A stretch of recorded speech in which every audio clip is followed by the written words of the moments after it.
Dieu. La clé qui ouvre toutes les portes.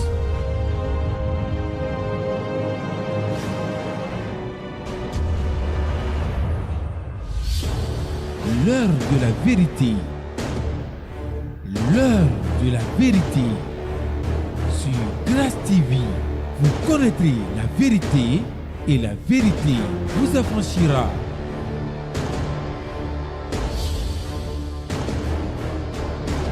La parole qui libère, qui guérit, qui transforme.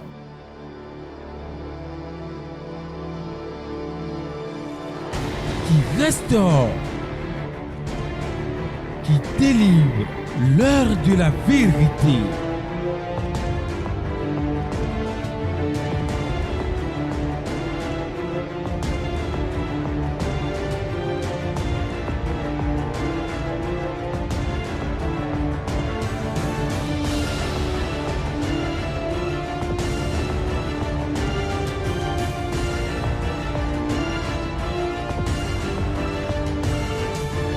L'heure de la vérité sur Grâce TV.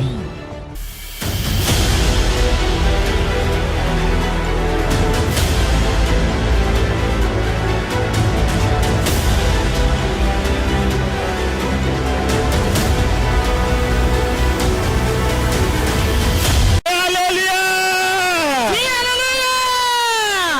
Donne-nous mes appartements. Dis à ton voisin. Aujourd'hui, Dieu fera pour moi que je ne quitte ici. Dis lui que aujourd'hui c'est ton jour. Dis à ton voisin, est-ce que tu vois ça? Est-ce que tu vois ça? Dieu fera pour toi que tu ne quittes ici. Est-ce que tu es prêt? Tu vas donner 7 alléluia à Dieu, on va commencer ce soir. Est-ce que tu es prêt?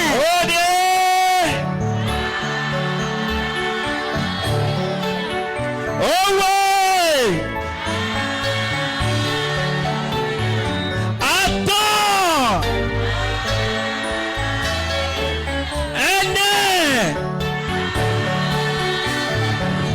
Attends! Aïsé! Dame a pas de repos. Dis à ton voisin sans reçu. Dame a pas de repos. Sans reçu. Que de poko la jawajija ko succès de mautoji. Si va dans la place de la voiture, pour ça vous êtes des de chambre. On a bloqué le tu gosi holo sa. Dieu fera pour toi on va continuer quitter ici. Est-ce que tu es prêt? Est-ce que tu es prêt?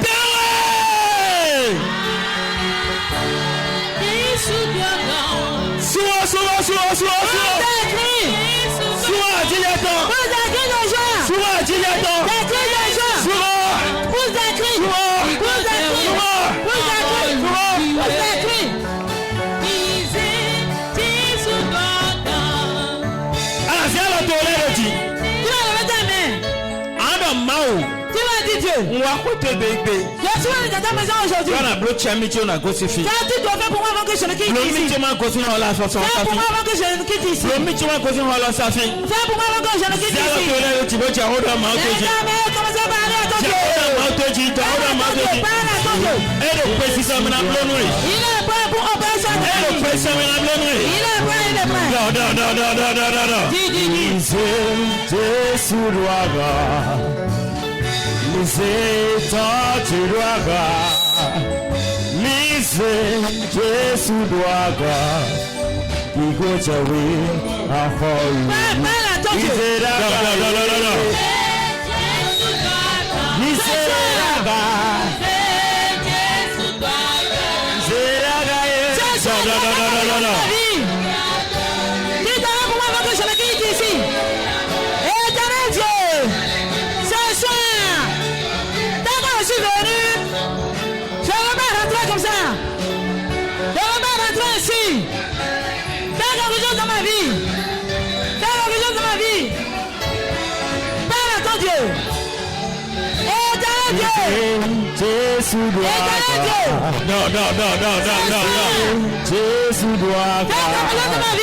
Dis.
Jésus-Christ a reçu quand même. Au nom de Jésus, nous allons prier. Je prie pour toi. Pendant ces 4 jours de réveil spirituel,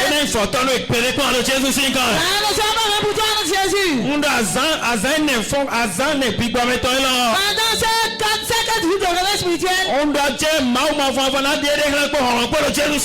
Dieu va se réveiller à toi avec force. On a certaines de les présenteurs. Dieu va te placer certaines de ta vie. Dieu va de grandes choses de ta vie. Bonne odeur va descendre. Il t'envoie amen. Voici comme Jésus. Comme Jésus. Le temps de notre réveil spirituel. Oh mon Dieu. Change mon odeur. Change mon odeur. Et Dieu va changer l'odeur de quelqu'un dans cette salle de Jésus. Il va changer l'odeur d'une femme ce soir. Il va changer l'odeur d'un homme. Si c'est toi qui te font amen, il va changer ton odeur ce soir, Jésus. Il va crier du nom, oh mon Dieu. Dans cette semaine, change l'odeur de ma vie. Il sera ton Dieu. Il sera avec foi. Dis mon Dieu, cette semaine. Dans cette semaine, mon Dieu, change-moi l'odeur. Change l'odeur de ma vie. Change-moi l'odeur de ma vie. Je vais donner une bonne odeur. L'odeur que je donnais avant.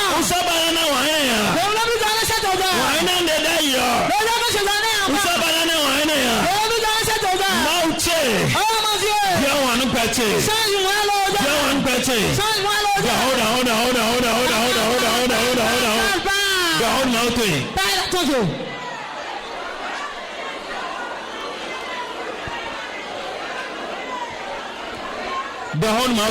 Parle attention.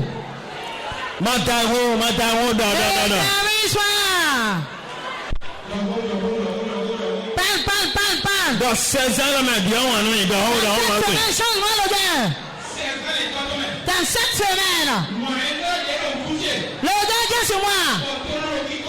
Et tout le monde se moque de moi. Tout le monde parle mal de moi.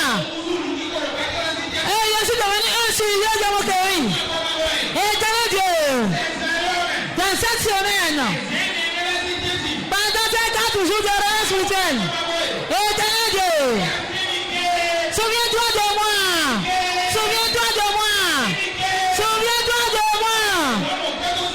Et enlève-moi cette odeur.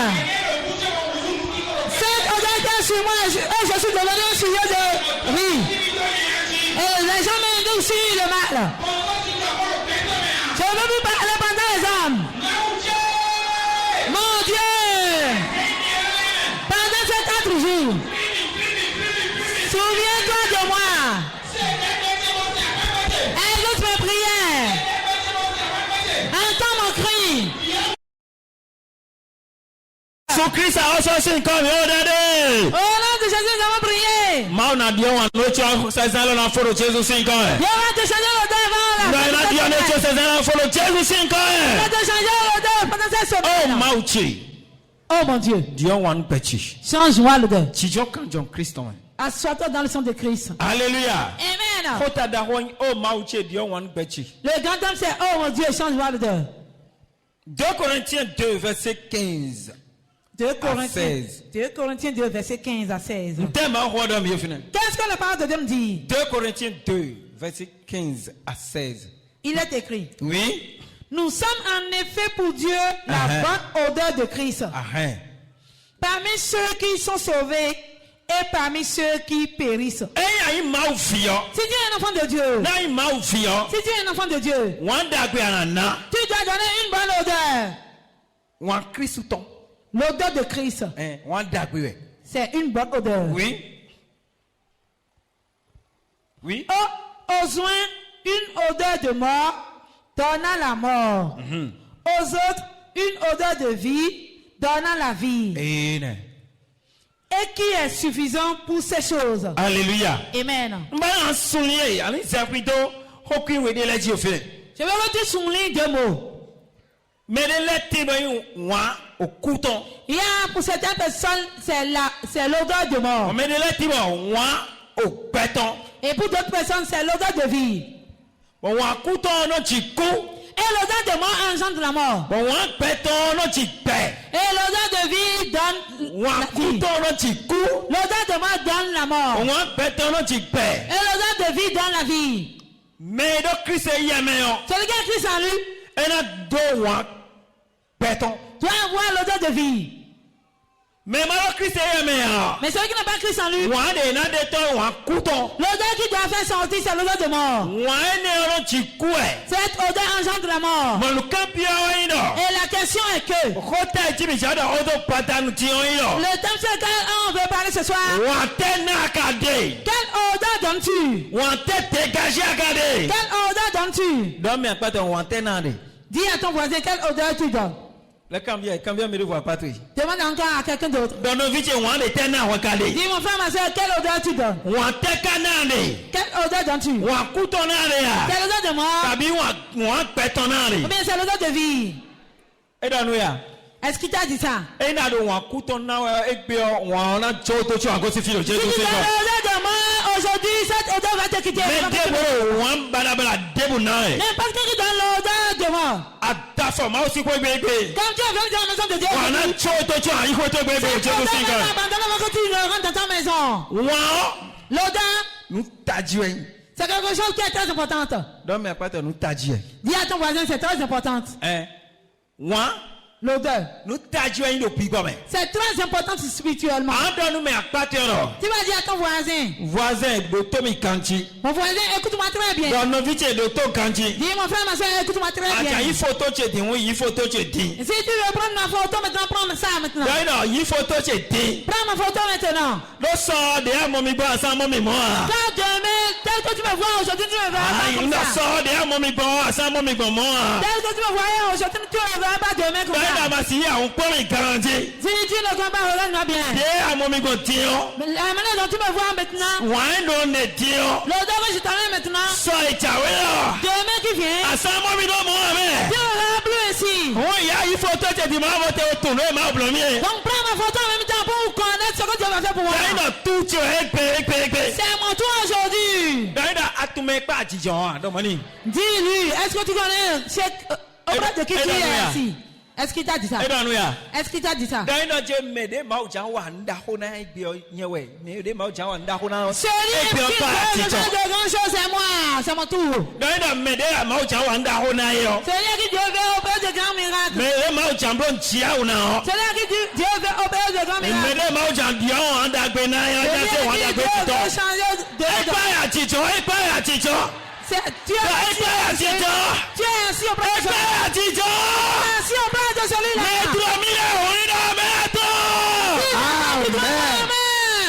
Amen. Amen.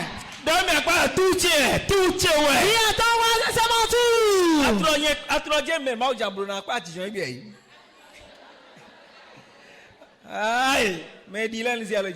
Ceux qui croient ça. C'est à moi seul que Dieu veut opérer de miracles. C'est à moi seul. Mais pas celui auprès de qui c'est celui-là que Dieu veut changer. Moi. Il faut te dire. Then they go to some mommy mama so. Quand tu ne veux plus la manière dont tu me vois. À la mommy ni no me de pas tirer. Tu vas dans un état ça te tomber. À la mommy ni no de pas tirer. Tu vas dans un monde état ça te tomber. Il y a un jambon avec pantalon. Quand c'est à moi que Dieu veut faire. Il y a un jambon là ça tourne là. C'est à moi que Dieu veut faire ça. Il y a un jambon là ça va bueno. C'est à moi que Dieu veut faire ça pantalon. Il y a un décalo, mais il y a un décalo sur la mina. Est-ce qu'une femme est sur la mina? Est-ce qu'un homme est sur la mina? Est-ce qu'une femme est sur la mina? Si tu crois ça, reçois Jésus. Si tu crois que tu attends, Dieu va faire cela. Si tu attends, Dieu va faire cela.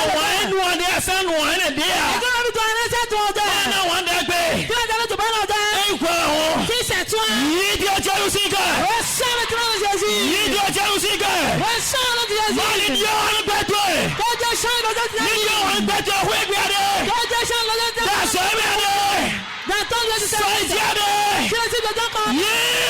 Reçois. Reçois devant notre Dieu. Au nom de Jésus. Amen. Voici quand Jésus. Acclame Jésus. Quelle odeur donnes-tu?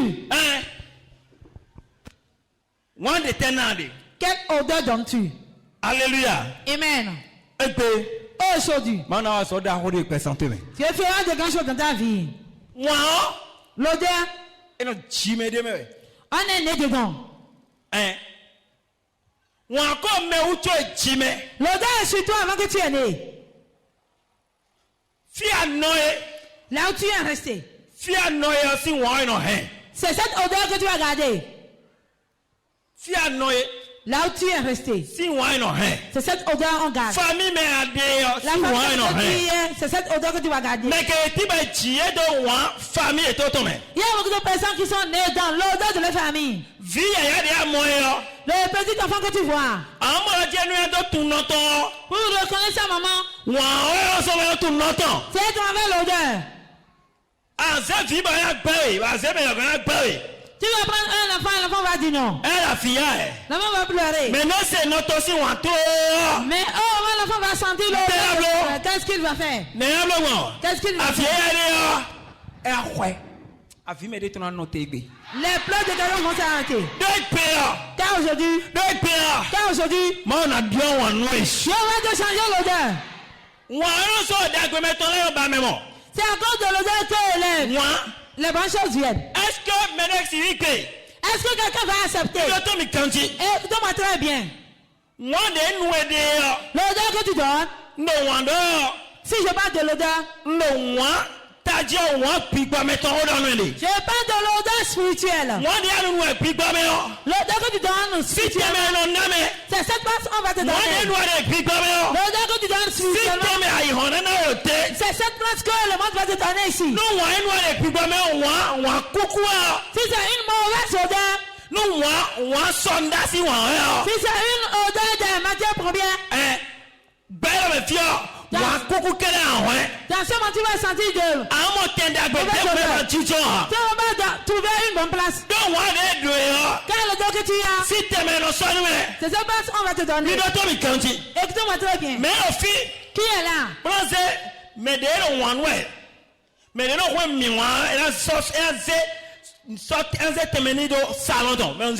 Qui est là et qui va placer celui qui sent comme les matières fécales dans son salon? Question. Il va voir que la personne est en train de sentir. Et tu vas lui donner de place dans ton salon. Tu ne verras pas. L'odeur que tu donnes, c'est cette place qu'on va te donner.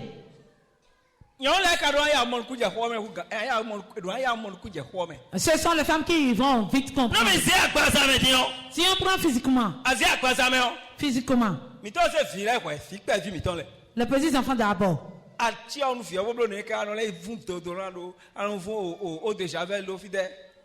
Si tu l'as enfant, tu lui donnes. Tu lui embauches de. Pourquoi toi aussi tu t'embauches de ça? Quand si tu ne passes pas cette odeur sur toi, il y a une odeur que tu vas faire sortir. Tu vas te demander quelque chose encore. Femme, si tu te laves bien, tu t'es bien lavé. Pourquoi tu t'es embauché de parfum encore? Pourquoi tu as utilisé de pommade encore? Demande cela à ton voisin. Pourquoi tu utilises le parfum? Nado. Pour donner de bonnes odeurs. Pour donner de bonnes odeurs. Celui donne de mauvaises odeurs. Ne va pas trouver de bonnes places. Il y a beaucoup de personnes qui sont et elles s'en vont. Mais spirituellement, on a donné de mauvaises odeurs sur la vie. Il y a de mauvaises odeurs sur la vie. De mauvaises odeurs sur la vie. De mauvaises odeurs sur la vie. Vérité. Mais aujourd'hui, cette odeur va quitter ta vie. Si cette odeur est sur toi, si cette odeur est sur toi, tu peux te laver et t'embaucher de bons parfums. Et tu as changé de travail, personne ne va te donner le travail. Si l'odeur est sur toi, ça va affecter tes dossiers, tes enfants, tout ce qui t'appartient. Et même si tu déposes le dossier, l'odeur est sur ça. Tu ne trouveras jamais le travail. On sera en train d'embaucher tout le monde. Quand on a donné une mauvaise odeur, il y a une mauvaise odeur sur toi, sur tes dossiers. Et je te demande encore la question, quelle odeur donnes-tu? Qui a donné cette odeur sur ta vie? Celui qui t'a mis dans cet état. Celui qui t'a mis dans cette souffrance. Aujourd'hui, on va t'en du sang, mais on le Jésus. On va de la main, on le Jésus. Il y a beaucoup de personnes qui sont en vie. Et elles s'en vont. Elles se forcent. Si on donne une mauvaise odeur sur une femme, et écoutez très bien, si on donne de mauvaises odeurs sur une femme, si elle est sous l'odeur de son mari, elle est sorcière, les méchants lui donnent de mauvaises odeurs. Si elle va quelque part, je ne l'aime pas. Non, bah, autant. Je ne l'ai pas. Qu'est-ce qu'elle t'a fait? Elle m'a rien fait. Elle m'a rien fait. Je n'aime pas son odeur. On lui a donné une mauvaise odeur. Si elle est sous le temps de son mari, les beaux-frères, les oncles, les belles-mères, tout le monde va la détester. Tout le monde va la détester. Dis à ton voisin, est-ce que tu entends? Tout le monde va la détester. Quel que soit le bien qu'elle va faire. quel que soit où elle est, Quel que soit la manière dont elle va se laver pour s'habiller. Elle peut tout faire pour eux. Elle peut coucher par terre. Elle peut rouler par terre. Pour eux. Ils vont dire, on ne te veut pas. Tu peux tout faire. Tout faire. Tu peux t'humilier devant eux.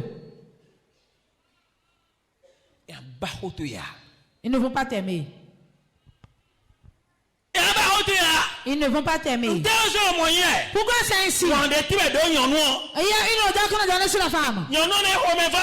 La femme est innocente. Elle n'est pas une mauvaise personne. Elle n'a pas de problème avec quelqu'un. Mais si on lui donne de mauvaise odeur, tout le monde va la détester. Si elle a une mauvaise odeur sur son, tout le monde va la détester. Elle-même ne saura pas pourquoi on l'a détestée. Elle va dire, je ne viens pas de mal. Je ne les ai pas fait de mal. Je ne les ai pas fait de mal. Et tout le monde m'a détesté. Aujourd'hui, femme, cette odeur va te quitter ce soir de Jésus. Tu vas rester dans le lieu de ta service. Tu vas les adorer, tu vas tout faire. Mais à la fin, tu ne seras rien devant eux. Ils vont te vomir. Qui est celui-là? Ils vont parler comme s'ils connaissent ton dossier. Mais ils ne connaissent rien sur toi. L'odeur qu'on a donnée spirituellement, cette mauvaise odeur qu'on a donnée, c'est cette odeur qui te donne cette place physiquement. Quelle odeur donnes-tu? Quelle odeur t'ont donné? Il y a des gens. Et le dossier se trouve dans les dossiers. Il y a des gens qui s'en vont. Et lui-même complet dans le double dossier. Il y a des gens qui s'en vont. Et il y a des mauvaises odeurs sur lui. Comment tu vas sentir ces mauvaises odeurs? Et les choses vont évoluer pour toi physiquement. Il y a certaines personnes qui sont dedans. Car c'est l'odeur que cette famille donne. Car c'est leurs parents qui les ont engendrés dans cette odeur. C'est sa propre maman qui l'a engendré dans cette odeur. Car son papa aussi est né dans cette odeur. L'odeur qui est sur toi,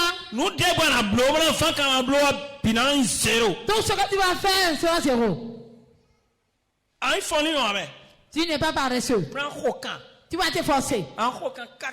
Tu vas te forcer pour travailler.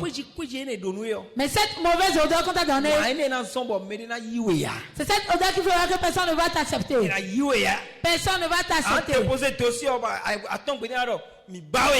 Tu vas déposer les dossiers et les gens vont dire on ne te veut pas. Pourquoi? Il n'y a pas une... Si il y a cette mauvaise odeur, si tu es une jeune fille, on t'a donné cette mauvaise odeur, le garçon va te draguer, les gens vont te draguer. Je t'aime. Je t'aime. Et tu vas croire que tu as trouvé de mari. Le troisième juif va te dire qu'il ne t'aime plus. Je ne veux plus de toi. Pourquoi il ne veut plus? Il n'y a pas une cause. Je ne veux pas. Je ne veux pas. On t'a donné une mauvaise odeur. L'odeur qui est sur toi. C'est cette odeur qui va déterminer ce qui va venir vers toi. Je vais te donner un exemple. Si on dit que celui-là est président, c'est une bonne odeur. C'est une bonne odeur. Aïe, bureau to me en c'est wanda gbe. Si tu vas dans son bureau, tu vas sentir de bonnes odeurs. Quelle odeur donnes-tu? Même tu quoi mi tele gbe yo. Même les chèques que tu trouves dans nos maisons. Quoi ouais so iwa ko to gbe yo. Les chèques que tu as avec de ta maison. Nous na to tun yo wan to na so tun. Pour te reconnaître, c'est à cause de ton odeur. One day do nous yo na tun e na do teme de anoi. L'odeur que tu as donnée, c'est cette odeur qui va te montrer la place que tu as occupée. Si c'est une mauvaise odeur, c'est des mauvaises choses qui vont te visiter. Je vais te donner un exemple. Si je te donne de mauvaises odeurs, je vais te donner un exemple.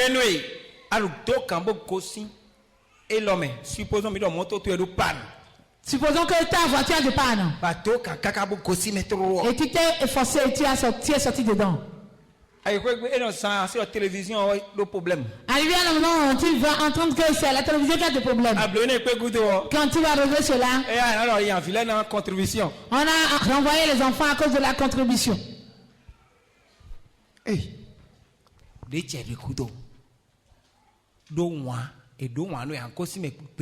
On a une mauvaise odeur, c'est pourquoi tu ne vas pas t'en sortir. Ceux qui sont, personne n'aime pas que cela va rester auprès de nous.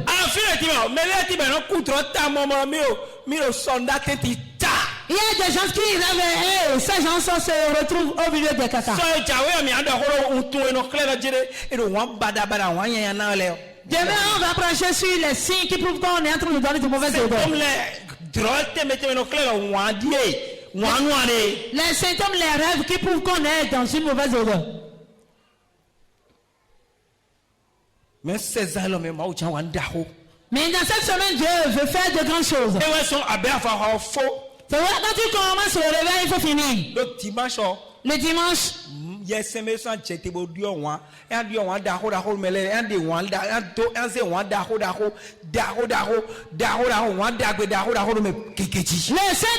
va descendre pour donner de bonne odeur à tout le monde. Est-ce que vous comprenez? Quelle odeur tu donnes? Si on te donne de mauvaises odeurs spirituellement, tu ne seras pas prostitué. Et tu vas devenir prostitué. Tu n'es pas sorcier. Mais on va te citer comme sorcier. Tu n'es pas un méchant. Mais les gens vont mal parler de toi. Et ils ne respectent pas. Mais tu n'as jamais insulté quelqu'un. Tu n'as pas de problème avec quelqu'un. Quand on t'a donné de mauvaises odeurs. Si on te donne de mauvaises odeurs, il faut quitter ce pays pour aller dans un autre. C'est la même chose qui va se passer. Il y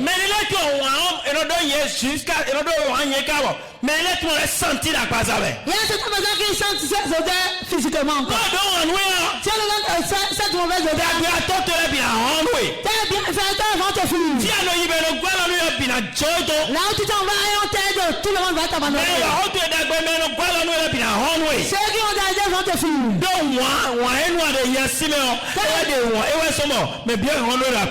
Quand l'odeur que tu donnes spirituellement, c'est ça qui fait que tout le monde te fuit physiquement. Mais aujourd'hui,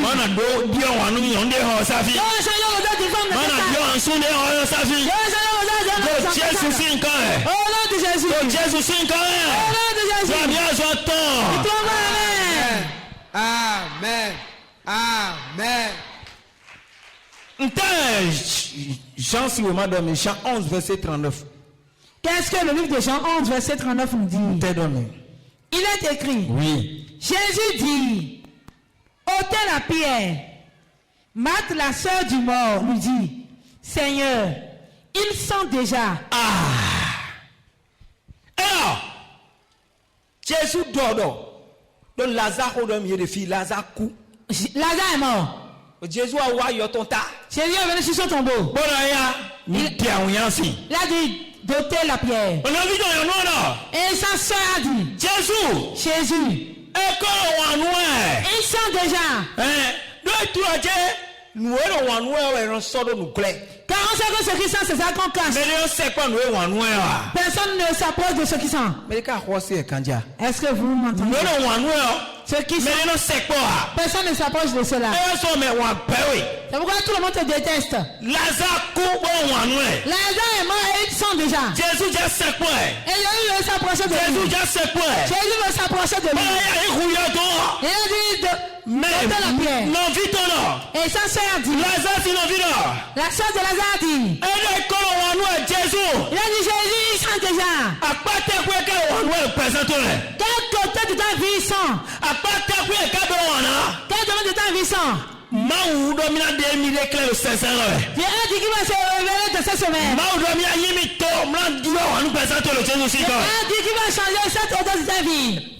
Mais bien on Lazare. Tout le monde a fui. Non, mais Lazare quoi? Quand Lazare est mort. Lazare son Dieu le témoin Jésus nous voici. Oh mais il était malade, on attendait Jésus pour qu'il vienne. Oh mais il était vivant. On voit que Jésus va faire quelque chose. Mais après sa mort, si on ne l'enterre pas vite, pourquoi on amène la personne à la morgue? Pourquoi on lui donne l'injection de formol? Qui va me le dire?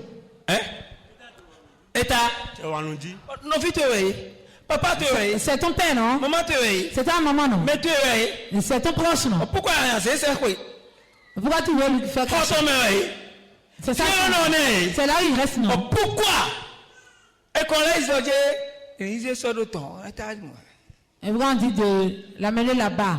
Parce que tu gagne mes pères. Nos vies sont finies. Car il n'y a plus affaire de frères et sœurs. Malgré que papa te veille. Malgré que c'est ton père. Malgré que c'est ton père. C'est un poste pour toi. Non, maman, non. Normalement, tu lui as dit qu'il va rester proche de toi. Mais non, quoi qu'il mais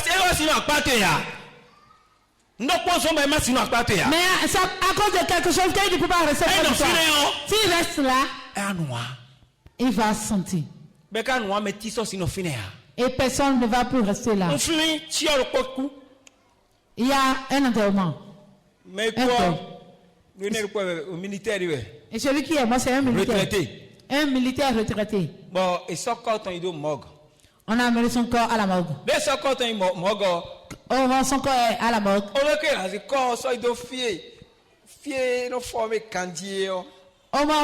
Normalement, on doit. Il y a deux endroits différents. Là. Il y a chambre froide et il y a là où ça va congeler.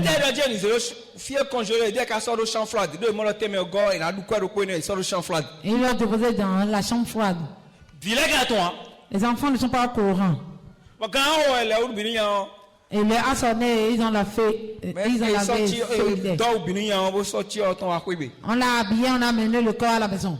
Et l'eau fait, caca nous fait, il faut voir un mieux finir bon. On a fait la veille, et à la fin de la veille, l'odeur commence pas à sortir. L'odeur commence pas à sortir. Non, mais après, tu as tourné blois. Tu as ton voisin, est-ce que tu sais ce qu'on a fait? Tu sais ce qu'on a fait? Malgré que mes tons, malgré que c'est un proche. Vous savez ce qu'ils ont fait? Le cercueil était ouvert avant. Ils ont fermé le cercueil. Personne ne va plus regarder.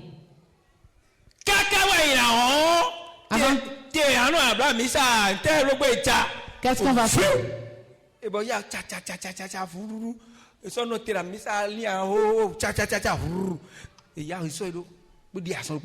On l'a enterré rapidement. Pourquoi on fait cela? À cause de l'odeur. L'odeur.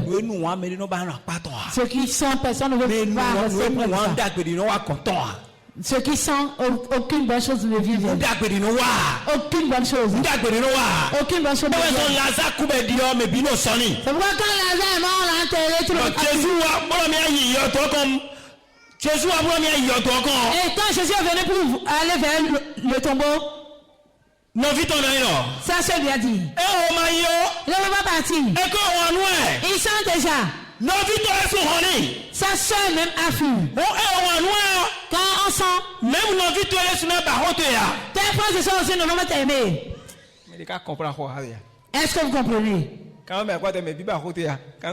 Demande à ton voisin, est-ce que tout le monde t'aime? Non, Si tu sens spirituellement, il faut tout faire pour que tout le monde t'aime. Les gens ne vont pas t'aimer. Quand tu sens. L'odeur dont on parle ici, ce n'est pas l'odeur spirituelle. Mais c'est l'odeur spirituelle. C'est l'odeur spirituelle. C'est l'odeur spirituelle. Mais Dieu a dit de cette odeur. Changer cette odeur. N'importe où on t'a caché. Et tu sens. Le temps dans le grand ami. Et l'odeur de bon.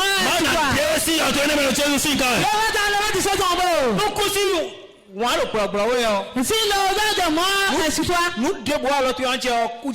tout ce que tu vas entreprendre, ça va engendrer la mort. Si ça donne l'odeur de mort, il va tout faire. Il va toucher n'importe quoi. La chose ne va pas marcher. La chose a échoué. La mauvaise odeur est sur toi. Si tu ne comprends pas jusque-là, je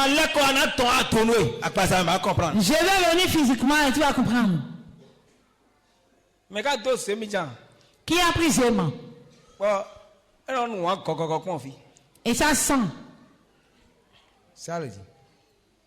Lève la main. Cette odeur est bonne, non? L'homme qui ne sait pas laver, ça fait 2 semaines. Il y a cette maison qui dit l'homme n'a pas besoin de laver.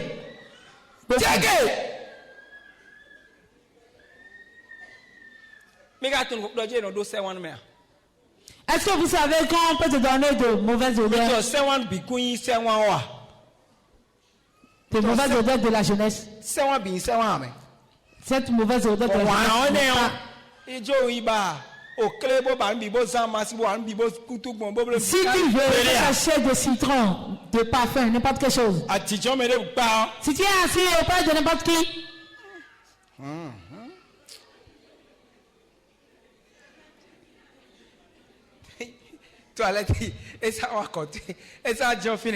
cette personne ne va plus venir s'asseoir. Tu as tout fait. C'est pas parti. Je vais te dire dans cette semaine. De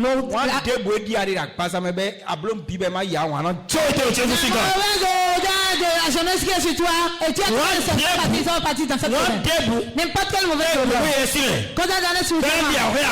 Et ça se montre. Et tu as tout fait. Tu as tout fait. Et ça ne pas. Je dis aujourd'hui.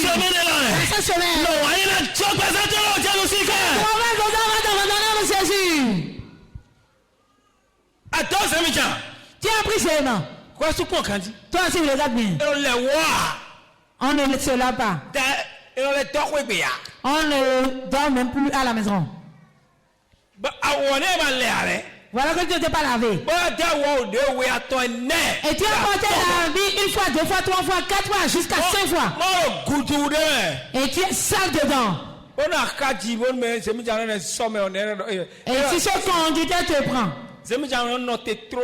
si ça arrête, quand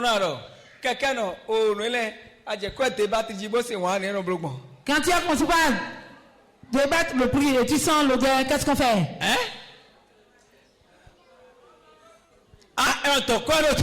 On diminue le prix. Pour qu'il aille. Pourquoi? À cause de l'odeur. Est-ce que tu sais que l'odeur que tu donnes, c'est ceux qui vont venir vers toi? L'odeur que tu dégages maintenant,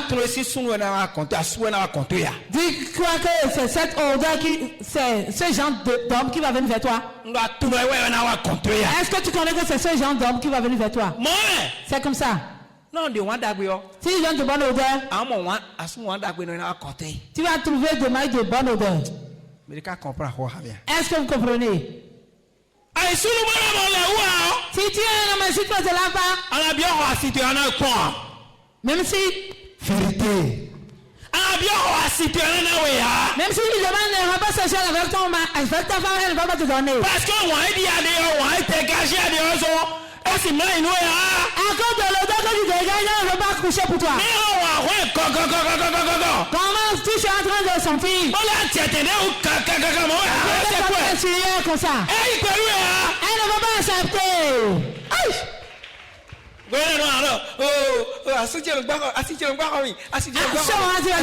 Ma femme me refuse de la rapport sexuel. Mon frère ma soeur, c'est pas tout n'est pas démon. La première des choses. Pourquoi ma femme me refuse de la rapport sexuel? La deuxième chose. Est-ce que c'est ta bouche? Aïe! Et tu dis?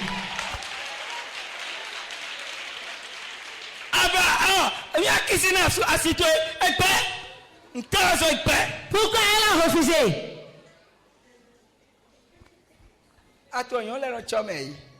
Les femmes surveillent. Les femmes surveillent beaucoup. Elles surveillent pour voir si son mari va manger. Elles ne vont pas te dire cela, mais elles te surveillent.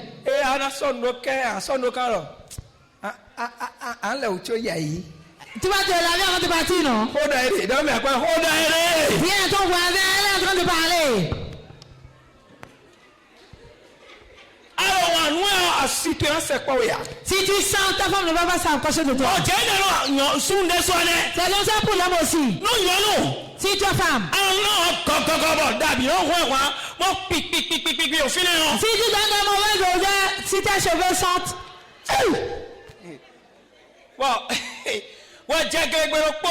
Si toi tu trouves les menstrues, toi tu te laves une seule fois.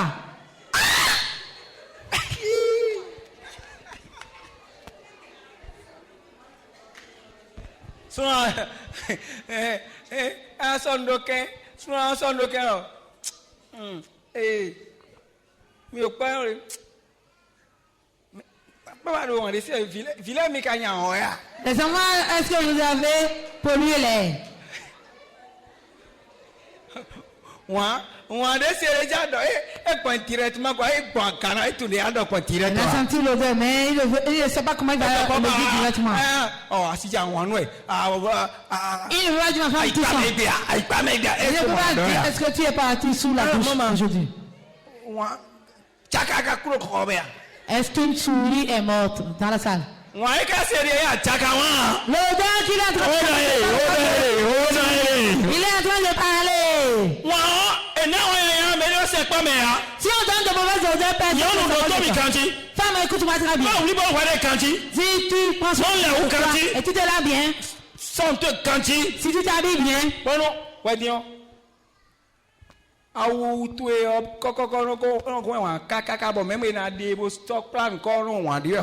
ton habit sent. Même si tu enlèves l'habit et tu coches là quelque part, ça sent encore. Tout le monde a de l'odeur.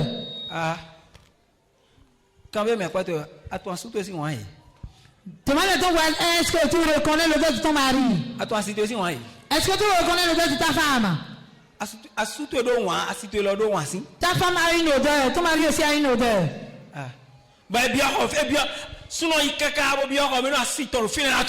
Et si le mari s'en va et il revient à la maison, si sa femme est dedans, il le saura. C'est une odeur spéciale. Personne ne reconnaît pour l'autre. C'est celui à qui ça appartient qui reconnaît cette odeur.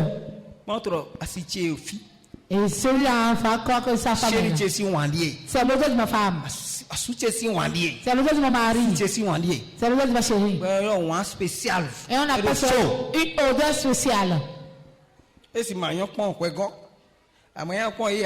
Ça peut ne pas être une bonne odeur chez toi, mais c'est agréable chez lui. Mais une bonne odeur, si c'est une mauvaise odeur, les gens vont te fuir. Même si les gens veulent payer.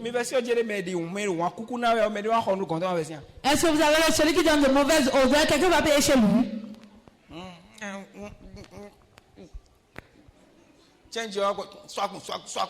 Donne-moi le reliquat.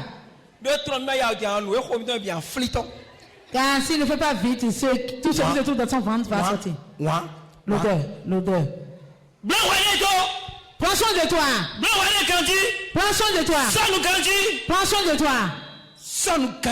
Habille-toi proprement. Si tu ne veux pas, quelqu'un d'autre est là-bas. Si tu es sale, quelqu'un d'autre est là. Et il va bien s'habiller. Je vais te donner un secret. Si l'homme n'a pas d'argent, si tu lui donnes de coups, elle ne va. Même si tu t'habilles mal, il ne va rien te dire. Il ne te dira rien. Vous allez continuer. Mais s'il a l'argent,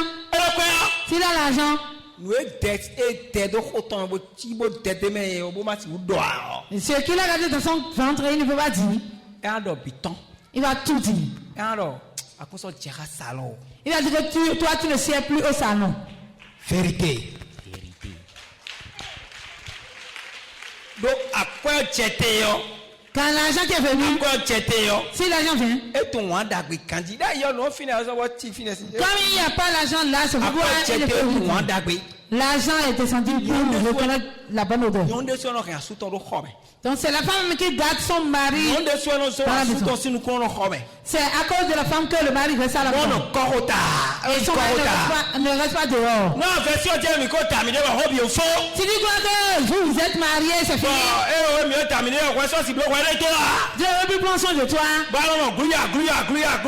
Et tu es un saint.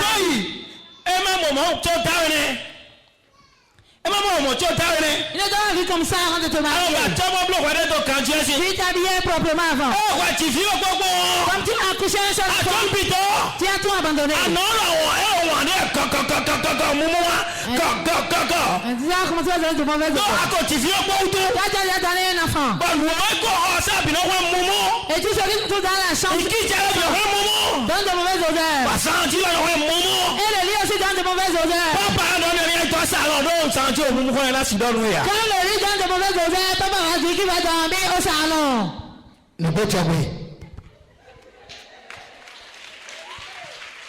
Est-ce que vous comprenez?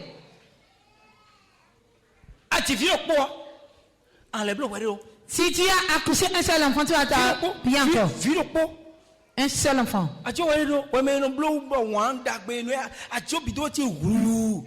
Toi qui donne de bonnes odeurs avant, tu t'es laissé.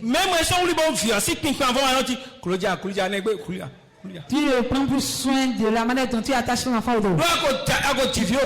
Car tu lui as donné un enfant. Si tu fais comme ça, tu ne regardes pas ton mari à la maison. Combien de fois tu as vu ma femme et elle a de l'enfant au dos? Et elle est accoupée comme ça. Qui a vécu comme ça? Elle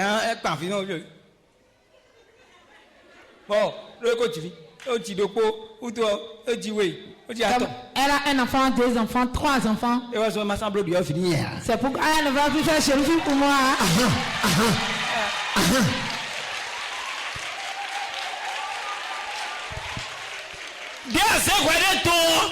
La manière dont tu t'aimes. L'état dans lequel tu t'aimes, c'est de cette manière que ton mari va t'aimer. Si tu te vois comme une maman, tu peux donner 20 enfants. Tu peux donner 5 enfants. L'état dans lequel tu t'aimes, c'est dans cet état que ton mari t'aime. Il va voir que ma chose est encore propre. Mais toi, comme tu as donné un enfant, 3 enfants, tu t'es classé parmi les grandes mamans. Si on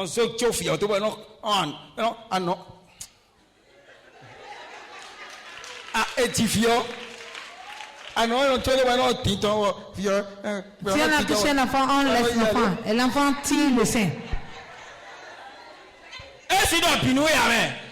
Ton mari ne peut pas te dire tout cela. Mais tu es en train de le chasser de la maison. Prends soin de toi. Habille-toi bien dans de bonnes odeurs. Dans de bonnes odeurs. C'est toi-même qui va garder ton mari à la maison. C'est toi-même qui va le garder à la maison.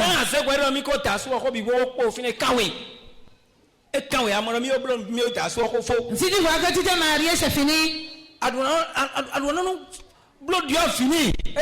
faire une jeune fille. Vers une jeune fille. Ils sont en train de te voir comme tu étais auparavant. Et je suis en train de parler dans tout foyer en même temps. Tout homme ne va pas le dire. Les hommes ne vont pas le dire. Il y a des jeunes filles au moment où elles s'habillent proprement. Quand elles se marient, c'est fini, elles deviennent des grandes mamans.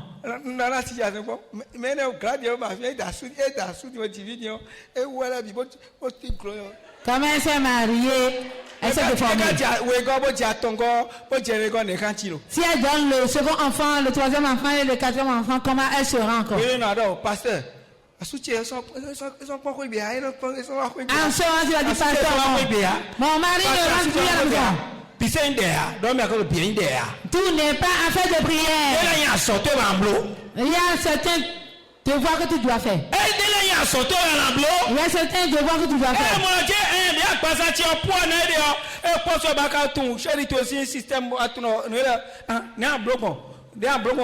Quand tu vas faire de prendre du poids, comment tu vas faire pour perdre du poids?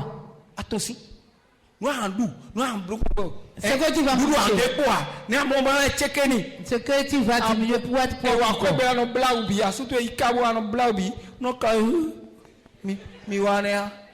Vous êtes revenu. Tu as fait un peu. Avant, tu ne fais pas cela. Tu cours et tu prends ce sac. Tu lui donnes des bisous. Comme tu as donné un enfant, c'est fini. Si tu fais comme ça, tu es en train de l'attirer au dehors. Vérité. Donc, la bonne odeur est très importante. La bonne odeur est très importante. Physiquement et spirituellement.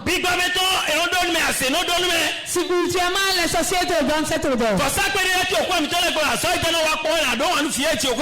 c'est dans nos familles et le travail, c'est le odeur. Et vous allez donner de mauvaises odeurs dans la famille. Et physiquement maintenant. Quand on parle du spirituel, on doit parler du physique. Si tu rentres, tu ne prends pas soin. Tu ne prends pas soin de toi pour ton mari. Il faut invoquer le feu. Si tu ne prends pas soin de toi à la maison, il ne t'habille pas bien pour ton mari. Jésus va venir faire cela pour toi. Prends soin. C'est comme ça pour le mari aussi.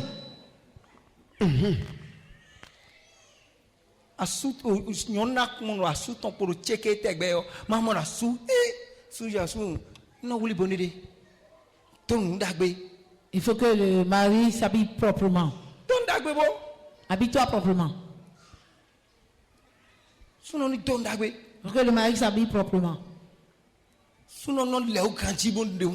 Il faut qu'il se lave bien. Est-ce que vous comprenez? La mauvaise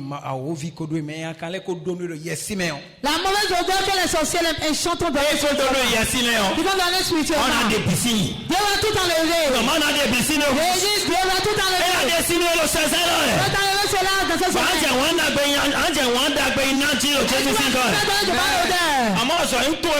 Mais le travail est pour toi. Il faut le faire. Toi aussi, prends soin de toi. Mais je vais te dire que casserole ou à d'autres salons. Quel homme de valeur tu vas trouver? Il va te poser son casserole au salon. L'état dans lequel tu es, c'est cette bénédiction qui va venir vers toi. Je nomme L'odeur que toi tu donnes, c'est ce genre de femme ou bien ce genre de vase que tu as trouvé. C'est ça que tu as trouvé. Mais aujourd'hui, l'odeur que tu donnes, c'est pour ton travail. Un blond bina soute quand il y a un pont. Si tu donnes de mauvaises odeurs, tu vas tout faire, mais ton mari ne va pas t'aimer. Et tout va bien entre toi et ton mari. Mais subitement tout a changé. Est-ce que vous avez qu'on donne de mauvaises odeurs de maladie? Si on donne de mauvaises odeurs de maladie, tu vas souffrir de la maladie. Si tu quittes cette maladie, tu vas rentrer dans une autre maladie. Et c'est comme ça. À cause de l'odeur que tu donnes. Qui est prêt, Dieu va lui enlever cette odeur. L'odeur dont tu ne vas pas arriver sur ton travail. L'odeur pour laquelle tu ne vas pas trouver du travail. L'odeur de la maladie Dieu va enlever du ta vie. L'odeur de plaie Dieu va enlever du ta vie. La odeur pleurant ça. T'as donné ce sont les pleurs.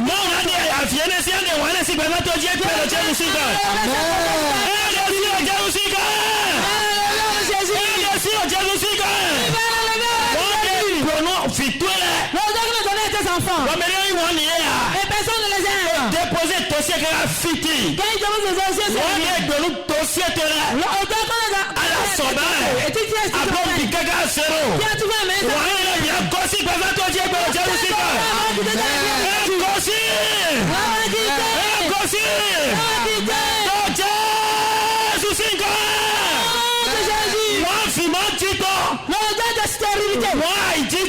L'odeur de l'échec.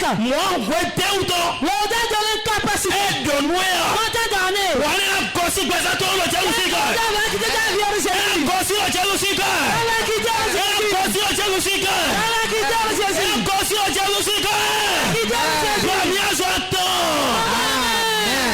Amen. Amen. Voici pas une chose. Jésus. Si tu as fait lève-toi sur tes pieds. Quand même, à quoi tu as Jean Roder? Demande à ton voisin, est-ce qu'il veut prier? Alors, alors, si tu racontes aujourd'hui. Tu vas déposer ta main sur ta poitrine. Tu vas dire, mon Dieu. Les mauvaises odeurs que je donne, ça me suffit. Je veux que tu m'enlèves cette mauvaise odeur. Tout péché qui fera que tu ne vas pas faire ce travail dans ma vie. Pardonne-moi. Prie comme ça avec Jésus. Prie. Parle à ton Dieu.